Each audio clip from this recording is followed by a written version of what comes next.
Hello, welcome to our poster.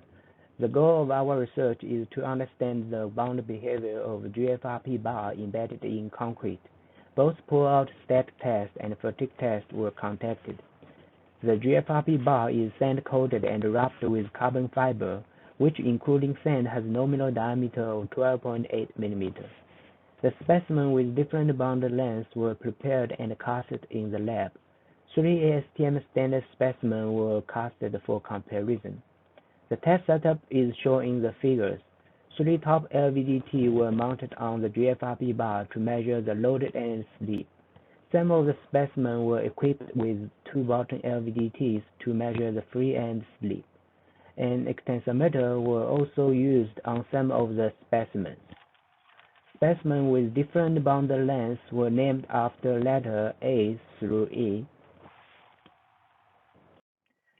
Failure mode were examined after pull-out test. Some specimens in category E which have bounded length of 480 mm were bar failed during the pull-out test. The bar failure were observed initiate at the external fiber layer while the core area remained undamaged, which reveals that the stress is not uniform along the cross-section. One of the specimens were cut and crack opened without damaging the interface. The GFRP bar surface were damaged during the slip, and the concrete didn't appear to be damaged. It can be identified as a bar inner layer failure. The microscope imaging showing the sand were left on the concrete surface, and the external layer of the bar appeared to be peeled off. Some portion of the fiber were left at the interface, which is possible due to sand scratch.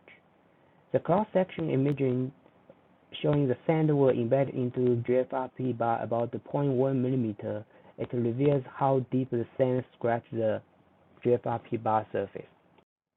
The plots showing the applied load versus stroke and also loaded and slip. Different colors showing different boundary lengths. Some of the specimens equipped with bottom LVDT were stopped earlier. Some of the specimens with 40D were bar failed. The average peak load versus bound lengths were plotted to show the trending of the load response of different bound lengths. As we can see that the trend is pseudo-linear for the first 3 bound lengths.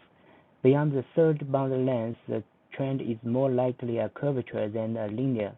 It can be assumed that if the bound lengths beyond the 5th size were tested, the trend might lead to a curve with nonlinear increasing. The blue mark showing the averaged peak value of specimen E which were bar failed. It also can be noticed that the specimen with 30D which without a protruding part has reduced the peak load. The bottom LVDT results were also plotted. The free and slip start with a very deep slope and then followed by a softer nonlinear branch. After the peak load attained, the load continues with a plateau. To be noticed that the free and slip were monitored relatively shorter compared to the stroke. This figure showing the load and slip together with free and slip. As we can see that for short boundary lengths, the free and slips right away, which means the friction may take most effect. The table lists the load for the free and start to slip and also the peak load. Their ratio were calculated. As we can see that by increasing the bound length, the ratio is also increasing. For some of the specimens with bound lengths of 40D were tested under fatigue loading. Different load range and mean value were applied. The load were applied with sine waves by 5 Hz frequency. One of the specimens were under fatigue load between 4 and 20% of the peak, loaded for 0.5 million cycles had no significant effect on the bound. For fatigue load between 4 and 30% of the peak, damage were observed. From the plots, we can see that by increasing the fatigue cycle, the stiffness reducing while the energy dissipation increasing for each cycle. After the fatigue load being stopped, the static tests were performed to confirm the bound damage. We can see that the peak load reduced to about half and the bound has been significantly damaged. It is possible that there were only friction left for the bound.